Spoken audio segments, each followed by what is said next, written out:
It's my feel-good breakfast show. Welcome back. This is your Feel Good Breakfast Show. It's a Tuesday morning, and thank you very much for starting the morning off with us as we delve into our Medical Tuesday chat. Now, blood is the most precious gift that anyone can give another person, and the simple decision to donate your blood can actually help to save the lives of many people out there. That's right, and regular blood donations by a sufficient number of healthy people are needed to ensure that safe blood will be available whenever and wherever it is needed. And here to help us understand the process of donating blood and why we should all be donating, please welcome from the Western Cape Blood Services, we have Michelle Vermeulen and Head Medical Sister Kim Strutt with us in studio. Good morning, ladies. Morning. A very important topic, and I think a very necessary one, and I think it's also very important for people to understand exactly what it is when we talk about blood donation. So can we start off with the basics? Exactly what is the process of donating blood? Okay, so the process is very simple. We look for voluntary blood donors. They come to one of our clinics. They fill in a questionnaire which details safe lifestyle, health issues. They have a mini check. They get interviewed by a sister. She does their blood pressure, goes through the questionnaire, checks out if everything's okay, if there are any medications that need to be discussed, etc. And then if all that's fine, they go ahead and do a simple blood donation. It takes about 30 minutes and that's it. Yeah, so many 30 minutes in donation, but there's a lot of paperwork involved and a lot of checking. Why is that? Okay, because obviously we need to supply safe blood. Yes. So that questionnaire is our first sort of line of defense, if you could put it that way, to make sure that part of the criteria. So we have to make sure that the blood supply is going to be safe. So that's why there are all those questions, and sometimes you can't donate, and yeah. Yeah, so that's just to make sure that everyone in the process is kept safe. Yes. The person As receiving safe as blood. we can, yeah. Absolutely. Yeah. So how much blood at the end of the day do you take from one donor, and how often are they allowed to go and donate? Okay, so you donate 450 mils of blood, which is just under half a litre. You can donate every 2 months, okay, because you need to give your body time to replace the red blood cells that you donate. And so that takes a little bit of time. So Oopsie. a lovely fly. We didn't bring it with us. And it takes about 6 to 8 weeks to replenish those red blood cells. Yeah. So that's why the donation intervals are 56 days between donations. And they do get replenished, which is important to know. Oh, Because yes. some people might think that Yes. once the blood is gone, it's gone and you'll never get it back again, but it does replenish itself. Why is it so important that we do encourage people to donate blood, Michelle? So blood cannot be manufactured in a factory. Yeah. We rely on voluntary donors to come forward and donate blood to ensure that there's a safe and sufficient supply in South Africa. I think as well, if we touch on, this month is National Blood Donor Month, and the 14th marks World Blood Donor Day, and the theme for World Blood Donor Day is safe blood for all. So that also highlights that fact that we do need people to come forward, all eligible donors to come and donate. A fact in the Western Cape is we around about 6 million people who live here, and 75% of the population will need blood or blood products in their lifetime. However, only 1.5% of the population donates blood. Those are some scary statistics Yeah. if you listen to it. Absolutely scary. Yeah, because I mean, the thing is, you never know when you might be the person who needs that blood donation and what might happen to you, because it could be any eventuality and any change in your life that requires that. But thank you very much for joining us. We're going to keep you here for a little while longer. We have many, many questions to ask, and hopefully you are engaging with us in this conversation. You can do so on our social media page, on our Facebook page. Hit us up with a comment, and we'd love to hear from you as we look at this National Blood Donor Month. It's my feel-good breakfast show. We'd love to see We're that. back again at the round table. It's Medical Tuesday chat time, and we're joined this morning by Western Cape Blood Services, Michelle Vermeulen, and Head Medical Sister Kim Strutt, to educate us a bit more about blood donation, why it is so important, how to get it done, what you need to know, especially as we observe this National Blood Donor Month. Now, I was asking during the break while we were chatting, what seems to be the problem? You stated that in the Western Cape, we have about 6 million people living here, but only 1% of them are registered as blood donors. Why that massive discrepancy? I think there's a few myths as well about blood donation. And I think one of them is definitely that people think there's enough other people to donate blood, so I don't Okay. need to come forward and donate blood. I think there's also a real fear. I think we've heard this, people do have a fear of needles as well. So we are appealing to people to come to one of our donation centres and come and experience it for yourself. It's not that bad. But You this will is get so over. nice there. They're Yes, so we nice. are. You Absolutely. get cookies and juice. Yes, and they're tasty too. But do you think that, sorry, that there's also maybe like a cultural thing where people believe certain myths like that, like, you know, you'll catch something, or they'll say, what if something takes over you after you've donated? Do you find that might be also a It is. We cause? often get questions about, you know, are your needles sterile and can I catch HIV or hepatitis or something from the blood donation process? And that's completely untrue. We Yeah. use sterile equipment and we're taking something out of you. We're not adding anything to you. So there's a lot of myths, and people. We just need to educate people. Absolutely. And just let them know that it's a safe procedure. We do it hundreds of times a day. I did it yesterday. Yeah. And look at you. You're looking amazing. So let's touch on who can go and donate. So if they wake up today and they're like, you know what, I've just heard this on Expresso, what is the criteria in order for them to be able to donate? So that's also very easy. There is a basic criteria. You need to be 16 years and older, and you need to be younger than 75 when you start your first donation. You need to weigh more than 50 kilos, and you need to be healthy on the day of donation, so no colds and flu. And then also eat a substantial meal at least 3 to 4 hours before you come and donate, and increase your fluid intake before and after donation. So it's as easy as that. If you can tick those boxes, you should be able to donate. Yeah. And just to show people that this is not an inconvenience to your life. I mean, you said it takes about 30 minutes at most for you to sit there, collect the blood, and get out of the centre. What would the rest of your day require? Should I donate blood now and then go back to the office or go back to my job? What do I need to be aware of? So we encourage you to take it easy for the day, because we're taking out, as I mentioned earlier, 450 mils of blood. So that affects your overall blood volume. Okay, it can drop your blood pressure slightly, and that's why some people feel a bit dizzy after they've donated. It can drop your sugar levels, and that's why we suggest that you have something to eat within the 4 hours before you come to donate. But you can drop your blood pressure anytime during or after the thing. So we say take it easy afterwards. Don't go and, you know, do Train your for a shopping marathon. after a train for a marathon, go to the gym, work on scaffolding or anything like that. Yeah. Take it easy to give your body a chance to recover. Everybody recovers at a different rate. Some Yeah. people have absolutely no side effects, and other people feel rotten every time they donate. Yeah. But it's very unusual. Okay. And we suggest that you keep up your fluid so that you can make up the fluid part of the blood that you've lost, or the volume that you've lost, within about 2 days. So, Okay. yeah, Because I was look about to after ask you, yourself. that's day of donation. The next day you should start feeling back to normal? Yes, yes. Max 2 days. Yes, max 2 days, and obviously everybody is different, but max Yeah. 2 days.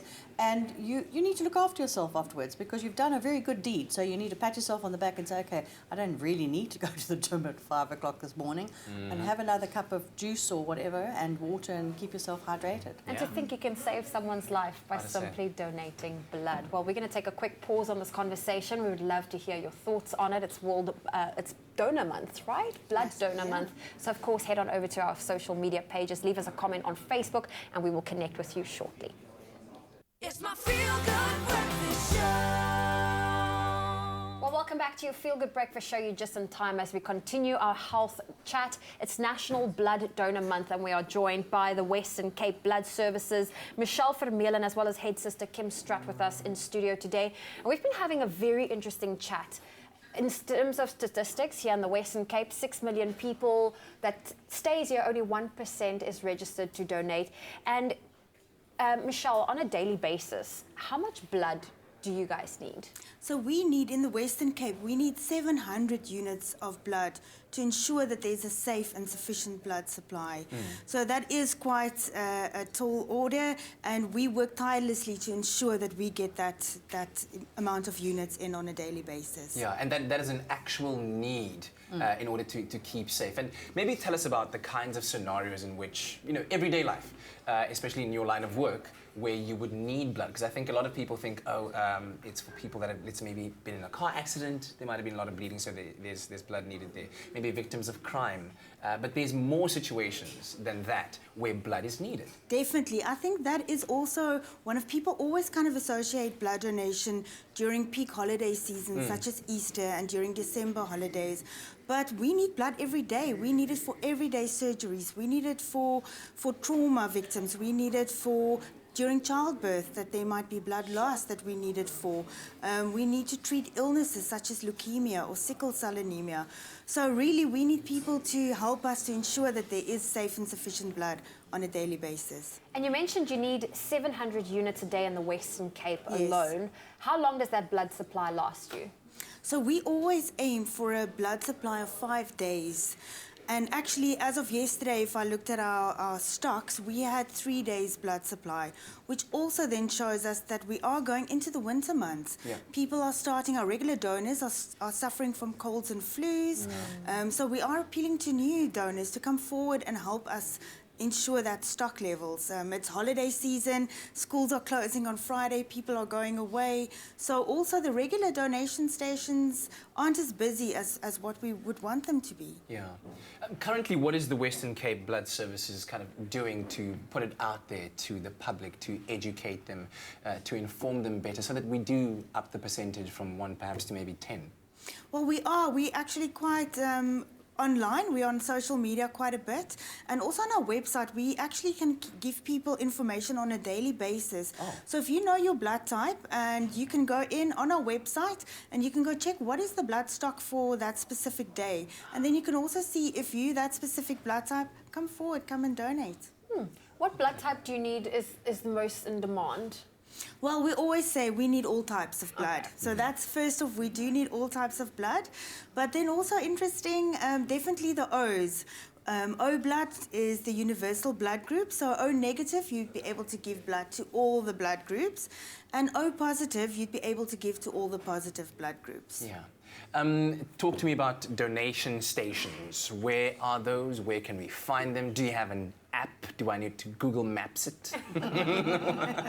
So it's actually quite easy. In the Western Cape, you can visit our website. That's wcbs.org.za.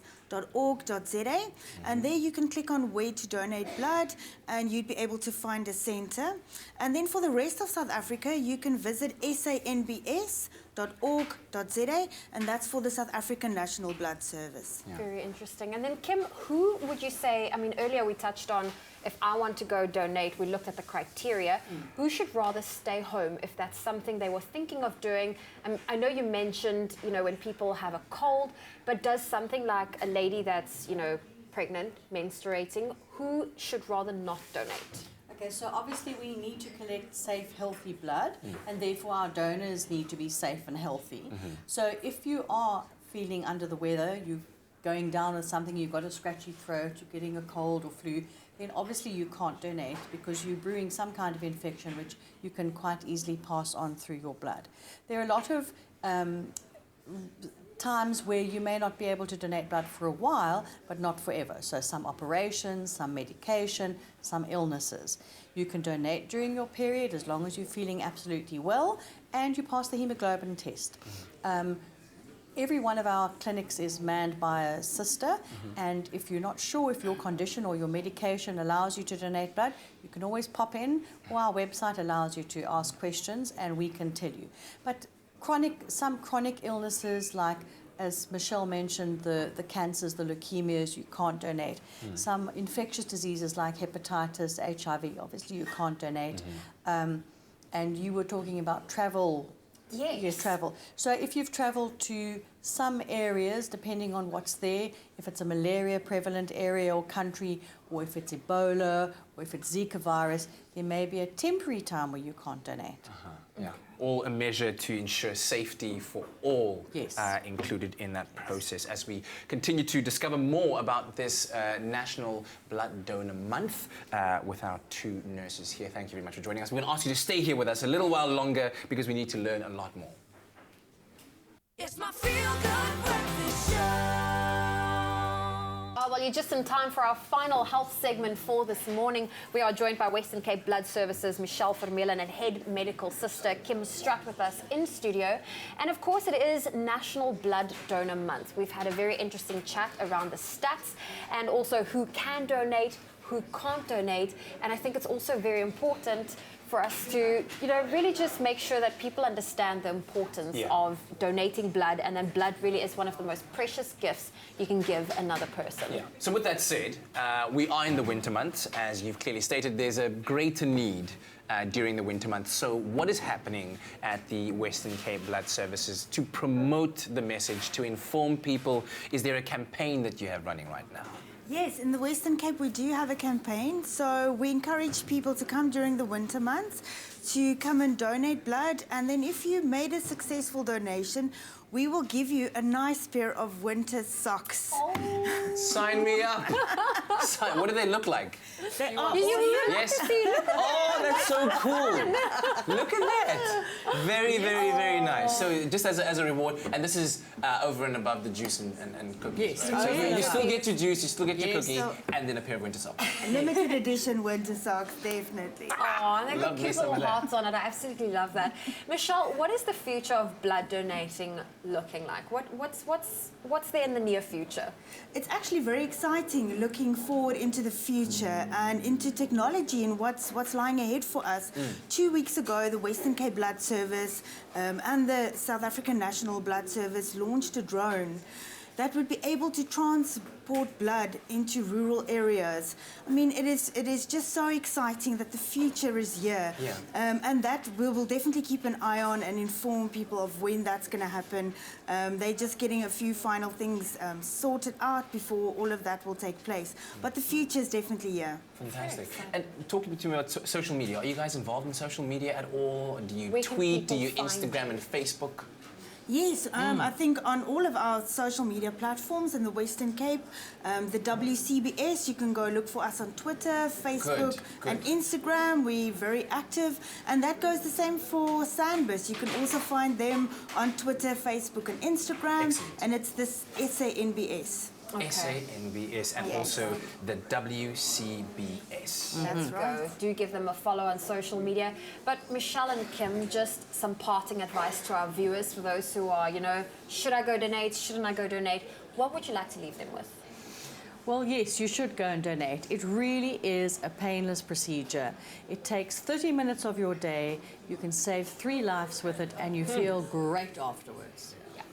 Michelle? I also think if it's up to you to go donate. If it's not you, then who else is going to do it? So please come and donate. Save 3 people's lives in less than 30 minutes. I did not know one donation can save up to 3 lives. It can. That's Wow. incredible. Think about that if you're looking to make a change somewhere in society out there. Just go out there and donate blood. It is really, really a worthy cause to support. And as I said, I'm gonna follow you guys on social media right now at the WCBS, and the other one is The SANBS. the SANBS. Thank you very much, sisters.